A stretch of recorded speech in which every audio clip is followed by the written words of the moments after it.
नक्सली इलाकों में हम उस जगह पहुंच गए हैं कि जहां पर कि जो उनका कोर एरिया बोला जाता है बीजापुर और सुकमा के बॉर्डर पर, उसमें सीआरपीएफ अंदर और अंदर होती जा रही है कि हम पुवर्ती गांव पहुंच गए, जो कि बटालियन 1 जो नक्सलियों की एक पीएलजीए बटालियन का जो कमांडर है हिडमा, उसका गांव है। हिडमा की माँ का आधार कार्ड बन रहा है, उसका राशन कार्ड बन रहा है। वो फोर्स ऑलरेडी तैयारी कर रही है और देश को लेट डाउन नहीं करेगी, ये मैं एक विश्वास के साथ कह सकता हूँ। ये 86वां रेजिंग डे है सीआरपीएफ का, तो अपने में एक बहुत महत्वपूर्ण दिन है, क्योंकि 1939 से शुरू करके आज जहाँ सीआरपीएफ पहुँची है और जिस तरीके के सारी आंतरिक सुरक्षा के मामले में सीआरपीएफ का जो एक रोल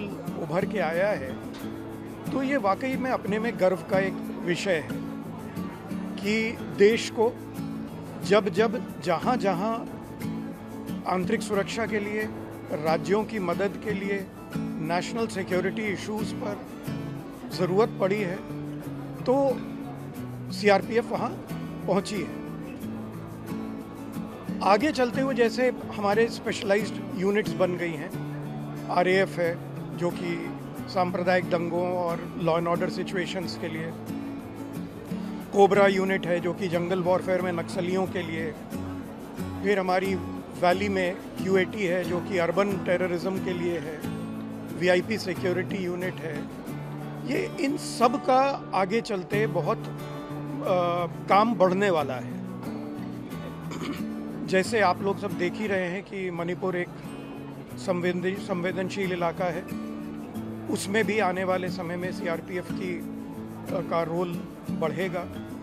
तो नक्सली इलाकों में हम उस जगह पहुंच गए हैं कि जहां पर कि जो उनका कोर एरिया बोला जाता है बीजापुर और सुकमा के बॉर्डर पर, उसमें सीआरपीएफ अंदर और अंदर होती जा रही है।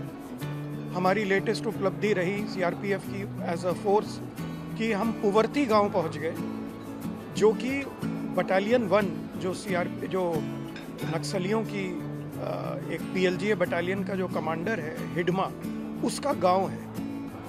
और जब फोर्स पहुंची तो उसका असर क्या हुआ, उसके साथ मेडिकल सुविधाएं पहुंच गई।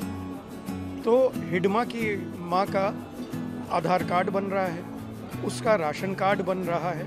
ये एक अपने में बहुत बड़ा स्टेटमेंट है स्टेट की तरफ से, कि जो नक्सली हमेशा से कहते आ रहे थे कि ये इलाका एकदम निगलेक्टेड है, यहाँ कोई आपको नहीं देखता, तो वहाँ सीआरपीएफ और स्टेट पुलिस के पहुँचने से बाकी सारी जो स्टेट के जो डेवलपमेंट मेजर्स होते हैं वो पूरे हो रहे हैं, वो वहाँ पहुँच रहे हैं, सुविधाएं पहुँच रही हैं, सड़क पहुँच रही है, बिजली पहुँच रही है, टेलीफोन टावर्स पहुँच रहे हैं। तो इनसे बहुत ज़्यादा फ़र्क होने जा रहा है। जैसा कि सरकार ने डिक्लेयर भी किया है कि गृह मंत्रालय का ही इनिशिएटिव है कि जहाँ जहाँ सीआरपीएफ के कैंप खुल रहे हैं, उसके 5 किलोमीटर में जितने भी गांव हैं वो टोटली भारत सरकार की स्कीम से सैचुरेट कर दिया जाए।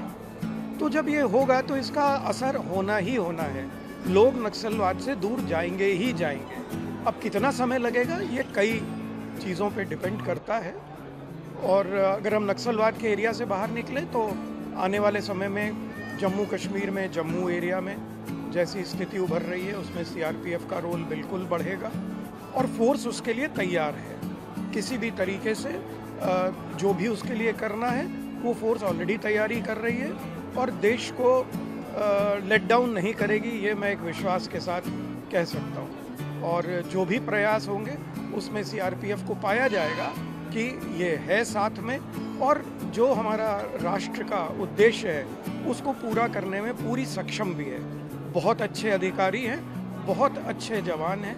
ये मैं अपने जितना मैंने इस फोर्स को पिछले 7-8 महीने में देखा है, मैं बिल्कुल विश्वास के साथ ये बात कह सकता हूँ। तो आने वाले दिन सीआरपीएफ के लिए चुनौतीपूर्ण होंगे, लेकिन अच्छे भी होंगे और देश के लिए भी अच्छे होंगे।